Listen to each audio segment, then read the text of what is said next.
کہ جب عثمان ڈار کو گرفتار کیا گیا تو اس کے ساتھ ایک ڈرائیور تھا جسے غالباً ابھی چھوڑا گیا ہے 1-2 روز پہلے، اور جو اس ڈرائیور نے بتایا ہے کہ جو ہی ان کو گرفتار کیا گیا تو عثمان ڈار کے اوپر بہت بری طرح بروٹل قسم کا تشدد کیا گیا، تھپڑوں سے، گونسوں سے اور لاتوں سے۔ میں یہ پیغام دینا چاہتا ہوں کہ خدا کا واسطہ ہے، ہم ایک سیاسی جماعت کے لوگ ہیں، ہم سیاسی جماعت کے کارکن ہیں، ورکر ہیں، پولیٹیکل لوگ ہیں، ہمیں ملیٹنٹ گروپس کی طرح ٹریٹ نہ کریں۔ ہم کوئی ملیٹنٹ نہیں ہیں، ہم محب وطن لوگ ہیں اور اپنے افواج سے محبت کرنے والے لوگ ہیں۔ تحریک انصاف کی جہاں تک بات ہے، تحریک انصاف وہ ٹریفک کا جو محکمہ لگایا جا رہا ہے کہ اس نے خدا نخواستہ کہیں پاک افواج کے خلاف سازش کر دی ہے۔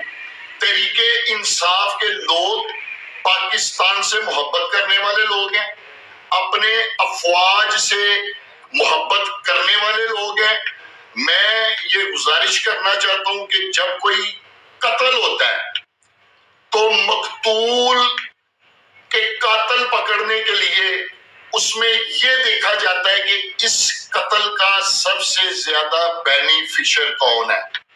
9 مئی کو جو بھی ہوا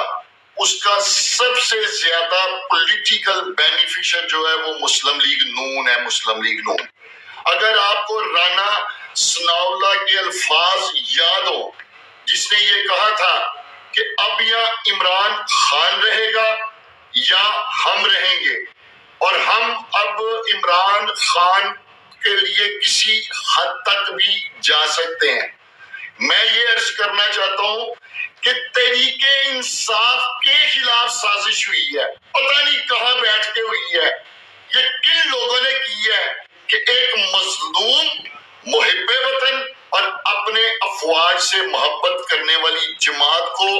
توپوں اور ٹینکوں کے منہ کے آگے لا کر کھڑا کر دیا گیا۔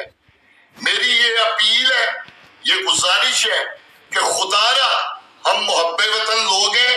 ہم اپنی افواج کے خلاف سازش کا کلنک اپنے ماتھے کے اوپر نہیں لے سکتے، ہم اس بھاری کلنک کو اپنے ماتھے کے اوپر نہیں لگا سکتے۔